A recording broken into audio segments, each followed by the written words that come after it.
একতরফা নির্বাচন করে আওয়ামী লীগকে আর ক্ষমতায় যেতে দেয়া হবে না, মির্জা ফখরুলের হুঁশিয়ারি। রাজধানীতে বিএনপির গণমিছিল।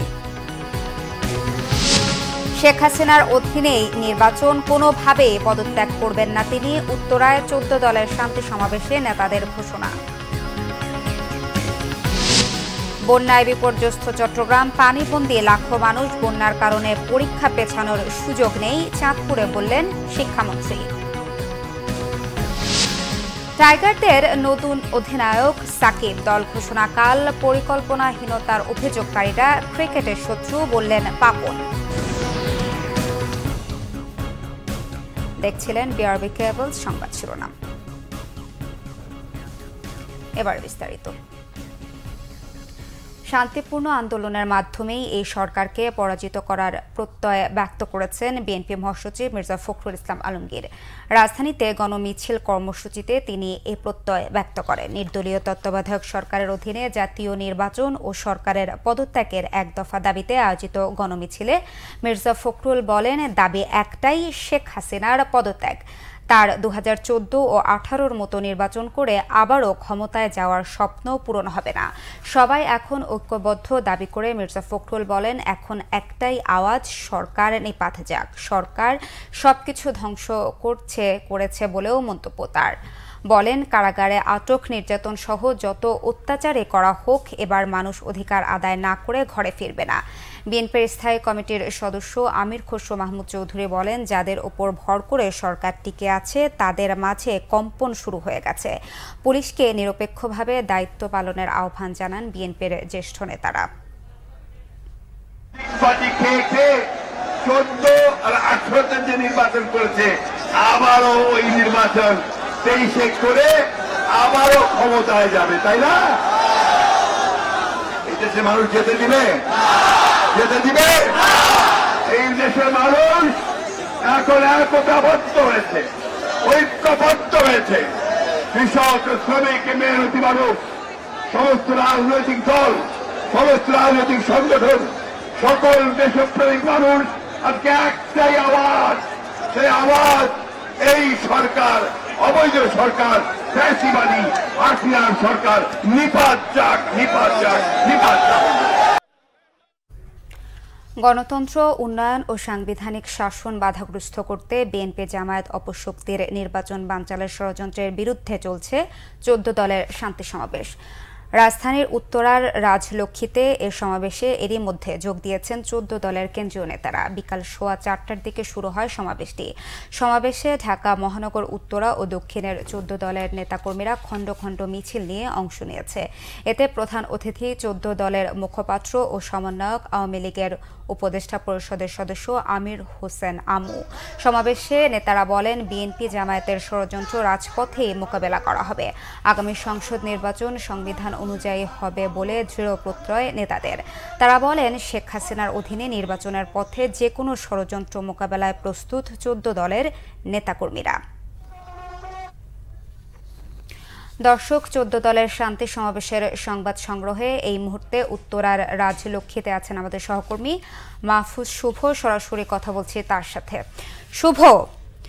শুভ, শান্তি সমাবেশে 14 দলের নেতারা কি বলেছেন?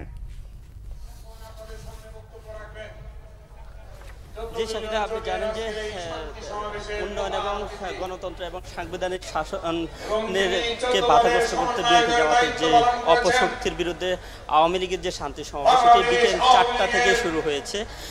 বিকেল 4টার আগেই কিন্তু আওয়ামী লীগ এবং 14 দলের ঢাকা মহানগর উত্তর এবং দক্ষিণের নেতাকর্মীরা খণ্ড খণ্ড মিছিল নিয়ে কিন্তু এখানে জড়ো হয়েছেন এবং তারা বিএনপি এবং জামাতের বিরুদ্ধে বিভিন্ন স্লোগান দিয়েছেন এবং পুরো সমাবেশ স্থল কিন্তু নেতাকর্মীদের অবস্থানে পরিপূর্ণ হয়েছে। বিকেল 4টা থেকেই এখানে 14 দলের নেতাকর্মীরা বক্তব্য দিয়েছেন। কিছুক্ষণ আগেই আওয়ামী লীগের প্রেসিডিয়াম সদস্য অ্যাডভোকেট কামরুল ইসলাম বক্তব্য দিয়েছেন এবং তিনি যে বিষয়গুলো এখানে বলেছেন যে আসলে বিএনপির বিদেশিদেরকে লবিস্ট নিয়োগ করে দেশের আভ্যন্তরীণ বিষয়ে হস্তক্ষেপ করাচ্ছে, এটা দেশের জন্য লজ্জার, এই বিষয়গুলো তিনি বলেছেন এবং সংবিধান অনুযায়ী শেখ হাসিনার অধীনে নির্বাচন হবে এবং এই নির্বাচনকে বানচাল করতে যে ধরনের ষড়যন্ত্র বিএনপি করছে সব ধরনের ষড়যন্ত্রই 14 দলের নেতাকর্মী সেটা প্রতিহত করবে এমন ঘোষণা দিয়েছেন। এই পর্যায়ে আমরা দেখতে পাচ্ছি যে আওয়ামী লীগের 14 দলের সমন্বয়ক আমির হোসেন আমু কথা বলছেন। আমরা এখন সরাসরি তার কাছে চলে যাব। এবং 14 দলের অন্যান্য দলভুক্ত নেতৃবৃন্দকে আমি আন্তরিক ধন্যবাদ জানাই। আগস্ট মাস জাতীয় শোকের মাস।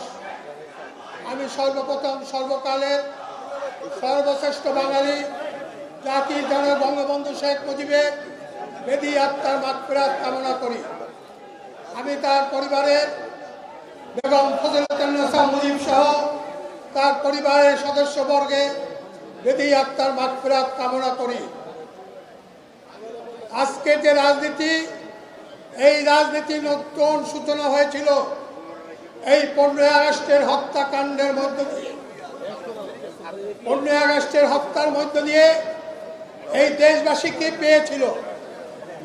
পেয়েছিল অসাংবিধানিক ধারা, পেয়েছিল মুক্তিযুদ্ধের চেতনা মূল্যবোধকে হত্যা, পেয়েছিল এই দেশকে নব্য পাকিস্তানে রূপান্তরিত করবার ষড়যন্ত্র, পেয়েছিল জাতীয় সংবিধানের 4 মূলনীতি ছুঁড়ে ফেলা, পেয়েছিল গোলাম আজমের নাগরিকত্ব না থাকার পরেও তাকে দেশে এসে রাজনীতি করবার সুযোগ করে দেওয়া, পেয়েছিল সাম্প্রদায়িক শক্তির উত্থান, পেয়েছিল এই দেশে যারা সেই দিন মুক্তিযুদ্ধে বিরোধিতা করেছিল, হানাদার বাহিনীর সহযোগী হিসাবে মা বোনের সম্মান নষ্ট করেছিল, শত শত হাজার হাজার বাড়িঘর পুড়িয়ে ছাড়খাড় করে দিয়েছিল, 30 লক্ষ লোকের হত্যার সাথে জড়িত ছিল, তাদেরকে নিয়ে দল গঠন, তাদেরকে নিয়ে জোট গঠন, তাদেরকে নিয়ে সরকার গঠন যারা করে এই দেশের 30 লক্ষ লোকের আত্মাকে অপমানিত করেছিল, এই দেশের মুক্তিযুদ্ধে চেতনা মূল্যবোধকে হত্যা করে মুক্তিযুদ্ধের চেতনাকে যারা অপমান করেছিল, দেশের স্বাধীনতা সার্বভৌমত্বের উপরে যারা আঘাত করেছিল, সেই একই শক্তি 15 আগস্টে তারা যে কাজটা করতে পারেনি, সেই দিন শেখ হাসিনা এবং শেখ রেহানা দেশের বাইরে থাকার কারণে তারা 2 বোন এই ঘাতকদের হাত থেকে বেঁচে গিয়েছিল। জি মাহফুজ, আপনাকে ধন্যবাদ। দর্শক, শান্তি সমাবেশ থেকে আওয়ামী লীগের মুখপাত্র আমির হোসেন আমুর বক্তব্য এতক্ষণ আমরা শুনছিলাম। চলে যাচ্ছে পরবর্তী সংবাদে। নির্বাচন বর্জন করে বিএনপি এখন তারেক রহমানের লাঠিয়াল বাহিনীর ভূমিকা পালন করছে বলে মন্তব্য করেছেন তথ্য সম্প্রচার মন্ত্রী ডক্টর হাসান মাহমুদ। বঙ্গমাতা স্মরণে বঙ্গবন্ধু সাংস্কৃতিক জোট আয়োজিত সভা ও দোয়া অনুষ্ঠানে তিনি এ মন্তব্য করেন। তথ্য সম্প্রচার মন্ত্রী বলেন, বঙ্গবন্ধুর রাজনৈতিক সব অর্জনে অবদান রেখেছেন বঙ্গমাতা।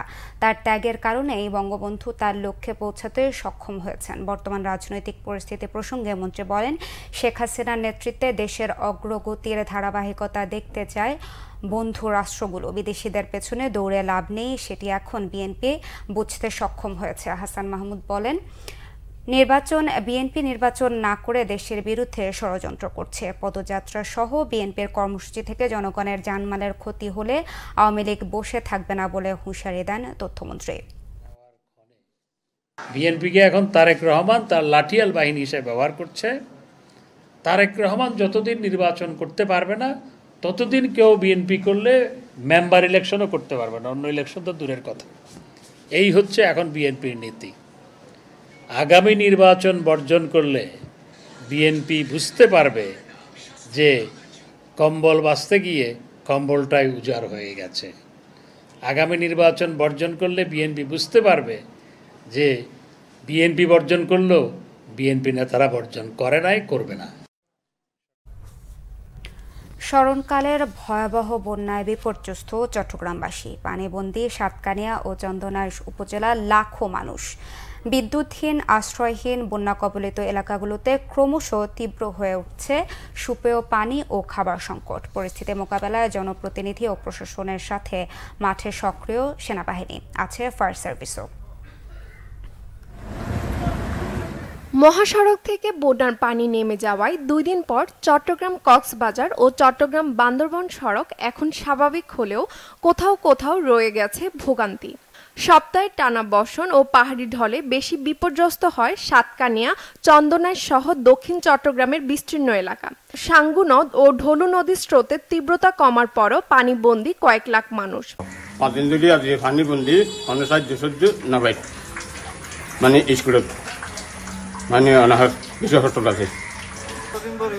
পানিবন্দী ছিলাম, বাংলাদেশ সেনাবাহিনীর সহযোগিতায় আমরা আজকে ত্রাণ পেয়েছি, আমরা আনন্দিত।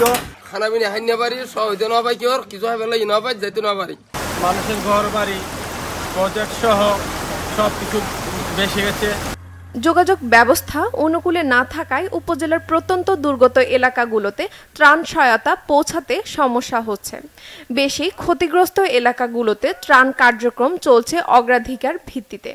50 মেট্রিক টন উপজেলা প্রশাসনের আওতায় বিভিন্ন ইউনিয়নে এবং বাকি 10 মেট্রিক টন হচ্ছে পৌরসভার ভিতরে। টোটাল 60 মেট্রিক টন আমরা বরাদ্দ দিয়েছি। আমাদের 2 জন এমপি স্যার তারাও তাদের মাধ্যমে মাননীয় ত্রাণ দুর্যোগ প্রতিমন্ত্রীকে মাধ্যমে এখানে তারা স্পেশাল বরাদ্দ এবং এই টিন এবং ঘর তৈরি করতে যেগুলো লাগে সেগুলো তারা ব্যবস্থা করেছে।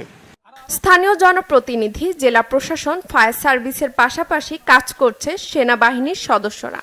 জনসাধারণের সহযোগিতায় আমরা সবসময় হাত বাড়িয়ে থাকি। এদিকে টানা বৃষ্টি ও পাহাড়ি ঢলে এখনো তলিয়ে আছে খাগড়াছড়ির দীঘিনালা উপজেলার নিম্নাঞ্চল। অসংখ্য ব্যবসা প্রতিষ্ঠান এখনো পানির নিচে।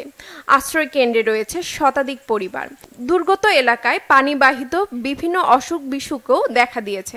অন্যদিকে বান্দরবানে বন্যা পরিস্থিতি কিছুটা উন্নতি হয়েছে। বানবাসী মানুষ ঘরে ফিরতে শুরু করলেও এখনো 20,000-এর অধিক মানুষ আশ্রয় কেন্দ্রে অবস্থান করছে। Bangla vision news desk. কক্সবাজারের চকরিয়ায় বন্যা ঠেকাতে মাতামুহুরী নদী ড্রেজিং ও 2 পাড়ে টেকসই বাঁধ নির্মাণ করা হবে, জানিয়েছেন দুর্যোগ ব্যবস্থাপনা ও ত্রাণ প্রতিমন্ত্রী ডাক্তার এনামুর রহমান। শুক্রবার দুপুরে কক্সবাজারের বন্যা কবলিত চকরিয়া পরিদর্শন ও ত্রাণ বিতরণকালে তিনি একথা বলেন। প্রতিমন্ত্রী বলেন, পূর্ণাঙ্গ ক্ষয়ক্ষতির চিত্র পাওয়ার পর আন্তঃমন্ত্রণালয় সম্পর্কিত স্থায়ী কমিটির বৈঠক করে জেলার জন্য বরাদ্দ আরও বাড়ানো হবে। প্রতিমন্ত্রী চকরিয়া ও পেকুয়া উপজেলায় বন্যা কবলিত এলাকা পরিদর্শন করেন এবং ক্ষতিগ্রস্ত পরিবারের মাঝে ত্রাণ বিতরণ করেন। এবার বন্যা দেখার সাথে সাথেই আগের যে রিজার্ভ ছিল সেখান থেকে ত্রাণ সহায়তা দ্রুত শুরু হয়েছে এবং বন্যার পরপরই আমরা আমাদের মন্ত্রণালয় থেকে কক্সবাজার জেলার জন্য 20 লক্ষ টাকা, 6,000 প্যাকেট শুকনা খাবার এবং 200 মেট্রিক টন চাল আমরা বরাদ্দ দিয়েছি। রাস্তাঘাট ধ্বংস হয়েছে, ক্ষেতের ফসল নষ্ট হয়েছে এবং অনেক মানুষ খাদ্যাভাবে আছে। এদের জন্য একটা স্বল্প মেয়াদী ব্যবস্থা করার দাবি উঠছে। তা আমরা ঢাকায় ফিরে গিয়েই এই বাকি আমরা আন্তঃমন্ত্রণালয় মিটিং করে বরাদ্দ যেখানে যেটুকু দরকার আরও বাড়িয়ে দেব। ডেঙ্গু কিংবা প্রাকৃতিক দুর্যোগে এইচএসসি পরীক্ষা পিছিয়ে দেওয়ার সুযোগ নেই বলে জানিয়েছেন শিক্ষামন্ত্রী ডাক্তার দীপুমণি।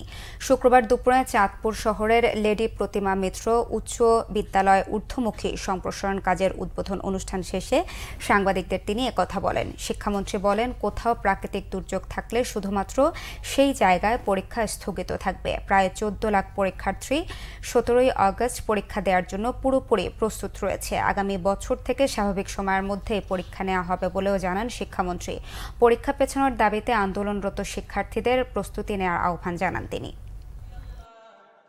পরীক্ষার সময়ে যদি কোনো জায়গায় প্রাকৃতিক দুর্যোগের কারণে পরীক্ষা বন্ধ করতে হয় তাহলে শুধু সেই স্থানে স্থানীয়ভাবে পরীক্ষা বন্ধ থাকবে, বাকি সারা দেশে পরীক্ষা চলবে। আর এই ডেঙ্গু প্রত্যেক বছরই হয়, এবছর হয়তো প্রকোপ কিছুটা বেশি, কিন্তু সেই ডেঙ্গুর জন্যে বা ডেঙ্গু পরিস্থিতি যা তার জন্যে এইচএসসি পরীক্ষার মতো পাবলিক পরীক্ষা পিছিয়ে দেবার আসলে সুযোগ নেই। পররাষ্ট্রমন্ত্রী ডক্টর একে আব্দুল মোমেন বলেছেন, ভৌগোলিক অবস্থান ও উন্নয়নের কারণে বাংলাদেশ বিদেশিদের কাছে বেশি গুরুত্ব পাচ্ছে। উন্নত বিশ্বের দেশগুলো চীনের উন্নতি দেখতে চায় না বলেও মন্তব্য করেছেন তিনি। সকালে সিলেট সদর উপজেলা পরিষদের 12টি উন্নয়ন প্রকল্পের উদ্বোধন শেষে সাংবাদিকদের প্রশ্নের জবাবে পররাষ্ট্রমন্ত্রী একথা বলেন। জানান, একটি দল ও তাদের প্রবাসী সহযোদ্ধারা বাংলাদেশ নিয়ে বিদেশিদের কাছে অপপ্রচার চালাচ্ছে। বিদেশে অর্থ পাচার আওয়ামী লীগ চায় না মন্তব্য করে বিএনপির ভারপ্রাপ্ত চেয়ারম্যান তারেক রহমানের সমালোচনাও করেন মন্ত্রী।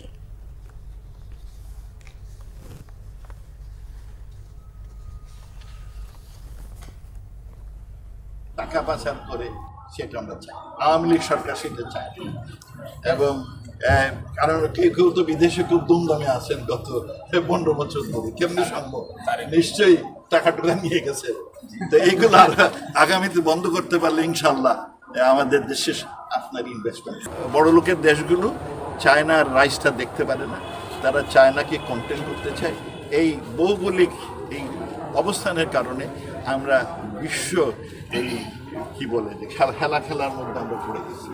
তাদের এই বিভিন্ন রকম সমস্যার মধ্যে আমাদের আসার কথা আছে, বাট এনিওয়ে উইল ওভারকাম।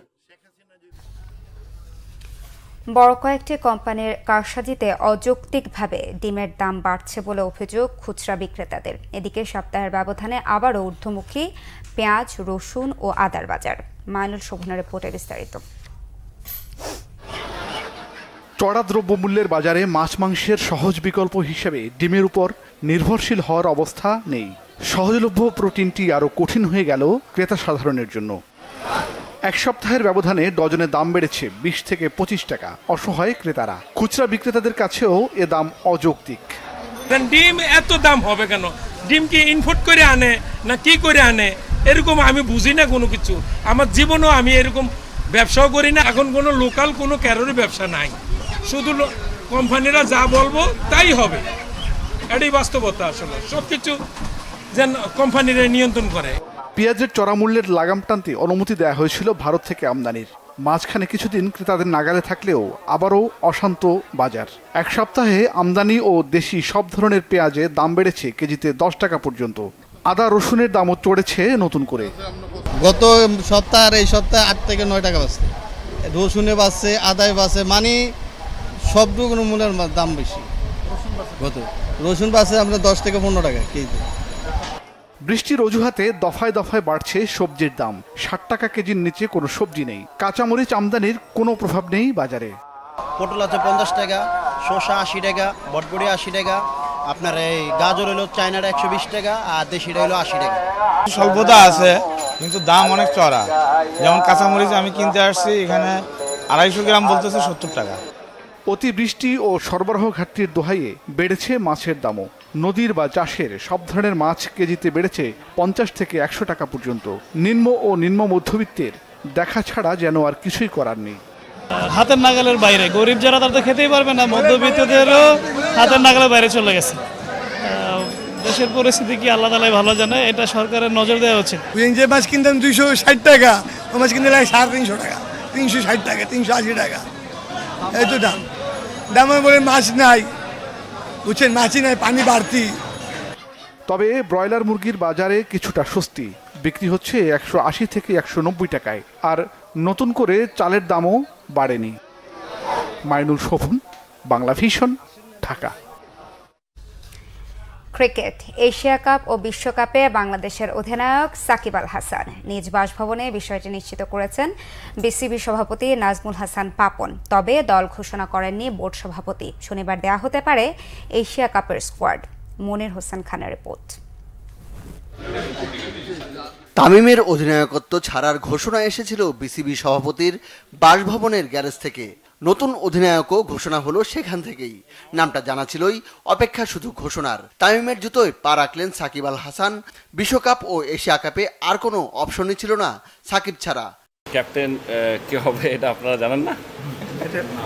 আশ্চর্য লাগছে আমার তো, মানে যে কোনো মানুষকে জিজ্ঞেস করলে বলে দিবে। কেন জানি আমি বুঝলাম না, এত মানে আপনারা টেনশন করছেন। আমি কিন্তু আসলে এখানে যেখানে নাকি বিশ্বকাপ সামনে, এখন এশিয়া কাপ, তারপরে বিশ্বকাপ, এত কম সময়ের মধ্যে মানে আমার কাছে মনে হয়েছে যে সবচেয়ে সহজ এবং অবভিয়াস চয়েসটাই হচ্ছে সাকিব আল হাসান। শেষ মুহূর্তে কেউ ডিসিশন নেয়নি, এটা আপনারা ভাবছেন। আমাদের কোনো শেষ মুহূর্ত নাই, এটা সাকিবও জানে, আমরা জানি, সবাই জানে, মানে আমি তো জানি। সো আসলে আমাদের মধ্যে কোনো কনফিউশন কখনো ছিলই না। এবং আমি আপনাদেরকে, যদি আপনারা খেয়াল করে থাকেন, আমি আগেই তো বলেছি অবভিয়াস চয়েস, এখানে এরপর আর কি আছে। তবে দীর্ঘমেয়াদে সাকিব দায়িত্ব নেবেন কিনা তার সাথে আলোচনার পর সিদ্ধান্ত হবে। আমাদের লং টার্ম ওর প্ল্যানটাও জানতে হবে, কারণ একসাথে তিনটা ওর উপর বার্ডেন পড়বে, কারণ যে পরিমাণ খেলা আমাদের উপরে, কাজে ওর সাথে আসলে কথাটা বলে নিতে হবে। কাজে ওর সাথে কথা না বলে আপনাদের কিছু বলাটা এখন কঠিন।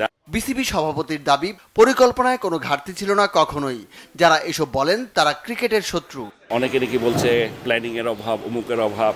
কি প্ল্যানিং করবো, যে কে কবে রিটায়ার করবে, কে কখন ঘোষণা করবে, আবার ফেরত আসবে, এগুলো কেউ আগের থেকে প্ল্যান করতে পারেনি। মানে এটা তো যে পরিস্থিতি হয়েছে, এটা কেউ প্ল্যান করতে পারে না। মানে যারা বলছে তারা হলো ক্রিকেটের শত্রু, এটু খালি আপনাদেরকে বলতে পারে, এরা খালি প্যাচ লাগানোর জন্য বলে। অধিনায়ক নির্ধারণ হয়ে যাওয়ায় এবার দল ঘোষণাতেও আর বাধা নেই। মনির হোসেন খান, বাংলা ভিশন, ঢাকা। ওরসে যোগ দিতে গিয়ে ব্রাহ্মণবাড়িয়ায় ট্রেনের ধাক্কায় নিহতের সংখ্যা বেড়ে হয়েছে 4 জন। আখাউড়া রেল সেতু পারাপারের সময় এ দুর্ঘটনা হয়। শুক্রবার ভোর থেকে দুপুর পর্যন্ত খড়মপুর রেল ব্রিজ সংলগ্ন তিতাস নদী থেকে তাদের লাশ উদ্ধার করা হয়। নিহতরা হলেন নরসিংদীর মাধবদী থানার দোয়ারি গ্রামের শুকুর মিয়া ও নারায়ণগঞ্জের 2500-এর মতি ভুইয়া। বাকি 2 জনের পরিচয় এখনো পাওয়া যায়নি। বৃহস্পতিবার রাত 8:30টার দিকে আখাউড়া সিলেট বাইপাস রেল পথের পৌর শহরের খড়মপুর রেল ব্রিজে এ ঘটনা হয়। পুলিশ জানায়, ওরস উপলক্ষে খড়মপুর মাজারে লাখ লাখ লোকের সমাগম হয়। এ সময় কিছু মানুষ পুলিশের বাধা উপেক্ষা করে ঝুঁকি নিয়ে রেল সেতু পারাপার হচ্ছিল। ঢাকাগামী পারাবত ট্রেন ব্রিজের ওপর দিয়ে যাওয়ার সময় অনেকেই নদীতে ঝাঁপ দেন, আবার অনেকেই ট্রেনের ধাক্কায় নদীতে ছিটকে পড়েন। খবর পেয়ে আখাউড়া ফায়ার সার্ভিসের একটি ইউনিট প্রায় 1 ঘন্টা চেষ্টা চালিয়ে রাতে নদী থেকে 2টি মরদেহ উদ্ধার করে। শুক্রবার ভোর পর্যন্ত দুপুর থেকে আরও 2টি মরদেহ উদ্ধার করা হয়। বৃহস্পতিবার থেকে আখাউড়া খড়মপুর মাজার শরীফে সপ্তাহব্যাপী বার্ষিক ওরস শুরু হয়েছে। পাথর আমদানি বন্ধ থাকায় আবারও অচল অবস্থা তৈরি হয়েছে পঞ্চগড়ের বাংলাবান্ধা স্থলবন্দরে। আমদানিকারকরা পাথরের ধার্য মূল্য বাড়ানোয় ভারত ও ভুটান থেকে পাথর আমদানি বন্ধ করে দিয়েছেন ব্যবসায়ীরা। এতে চরম দুর্ভোগে পড়েছেন বন্দরের কয়েক হাজার শ্রমিক ও C&F এজেন্টরা। পঞ্চগড় প্রতিনিধি মোশাররফ হোসেনের পাঠানো তথ্য ছবিতে ডেস্ক রিপোর্ট। অচলাবস্থা চলছে দেশের একমাত্র চতুর্দেশীয় শুল্ক স্টেশন পঞ্চগড়ের বাংলাবান্ধা বন্দরে। অলস সময় কাটছে হাজারো শ্রমিকের। বাংলাবান্ধা মূলত পাথর নির্ভর বন্দর হিসেবে পরিচিত। এই বন্দর দিয়ে বাংলাদেশের সাথে ভারত, নেপাল এবং ভুটানের আমদানি পণ্য আনা নেয়া করা হয়। এখান দিয়ে আমদানি করা পাথরের ধার্য মূল্য ছিল ভারতীয় পাথরে $12 এবং ভুটানের পাথরে $21। কিন্তু 31 জুলাই শুল্ক বিভাগ ভারতের প্রতি টন পাথরে $13 এবং ভুটানের পাথরে প্রতি টনে $24 নির্ধারণ করে। নতুন দামে পাথর আমদানির ফলে অতিরিক্ত শুল্ক গুনতে হবে ব্যবসায়ীদের। এজন্য 1 আগস্ট থেকে পাথর আমদানি বন্ধ করে দিয়েছেন ব্যবসায়ীরা। আমাদেরকে $13 অ্যাসেসমেন্ট করতে হবে ইন্ডিয়ান বোল্ডার স্টক, আর ভুটান করতে হবে $23। কাজে আমাদের যারা আমদানি রপ্তানি যারা আমদানি করেন তারা হিসাব করে দেখেছেন যে এই রেট যদি হয়, ডিউটি যদি বাড়ে যায়, তাহলে মানে প্রফিট হবে না। পাথর আমদানি বন্ধ থাকায় কর্মহীন হয়ে পড়েছেন কয়েক হাজার পাথর শ্রমিক ও বন্দর সংশ্লিষ্টরা। অনেক দিন থেকে পাথরটা বন্ধ আছে, আমরা গরিব মানুষ অনেক বিপাকে পড়ে গেছি। আমরা অনেকগুলা গাড়ি এখানে, ড্রাইভার, হেল্পার সবাই এখানে বসে আছি। অনেক থাকার কষ্ট, খাওয়ার কষ্ট। লোড আনলোড না হওয়ার কারণে আমাদের সংসারে অনেক কষ্ট হয়। কাজ কামরা হচ্ছে না, আমাদের ইনকাম হচ্ছে না, আমাদের পয়সা পাচ্ছি না। এই সমস্যা শিগগিরই কেটে যাওয়ার আশা বন্দর কর্তৃপক্ষের। কাস্টমসের পক্ষ থেকে পাথরের অ্যাসেসমেন্ট ভ্যালু কিছুটা বৃদ্ধি করায় কিছুটা ট্যাক্স বৃদ্ধি পাবে।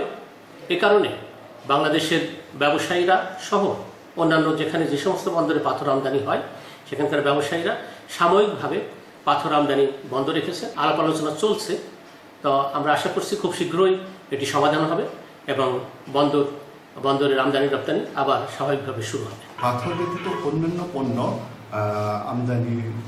আমদানি এবং রপ্তানি হচ্ছে এবং শুল্কায়ন কার্যক্রম সুন্দরভাবে সম্পন্ন হচ্ছে। আমরা আশা করছি স্বল্প সময়ে যে যদি কোনো ধরনের প্রতিবন্ধকতা থেকে থাকে তা কেটে আমরা আবারও সুন্দরভাবে রাজস্ব আদায় কার্যক্রম সম্পন্ন করতে সক্ষম হব। অচলাবস্থা কাটিয়ে বন্দর সচল করতে কার্যকর উদ্যোগ চায় শ্রমিকরা। Bangla vision news desk. দেশের বিভিন্ন জায়গার আরো কিছু খবর নিয়ে এবারে দেখুন একটি ডেস্ক রিপোর্ট। গোপালগঞ্জের টুঙ্গিপাড়ায় বঙ্গবন্ধুর সমাধিতে শ্রদ্ধা জানিয়েছে আওয়ামী লীগ মুক্তিযোদ্ধা প্রজন্ম লীগ। এ সময় বঙ্গবন্ধু সহ ৭৫-এর শহীদদের রুহের মাগফিরাত কামনায় দোয়া করা হয়। সংগঠনের বিভিন্ন জেলার বিপুল সংখ্যক নেতাকর্মী এ সময় উপস্থিত ছিলেন। খাগড়াছড়িতে বঙ্গমাতা বেগম ফজিলতুন্নেসা মুজিবের ৯৩তম জন্মবার্ষিকী উপলক্ষে আলোচনা সভা ও দোয়া মাহফিল হয়েছে। শহরের মহাজন পাড়ায় ফ্রেন্ডস ক্লাবের অডিটোরিয়ামে অনুষ্ঠানে প্রধান অতিথি ছিলেন সংসদ সদস্য বাসন্তী চাকমা। কয়েকদিনের ভারী বৃষ্টি ও পাহাড়ি ঢলে চট্টগ্রামে বন্যা, নদী ও খালের ভাঙন, ক্ষতিগ্রস্ত সড়ক ও বেড়িবাঁধ ঘুরে দেখেছেন পানি উন্নয়ন বোর্ডের মহাপরিচালক রমজান আলী প্রামাণিক।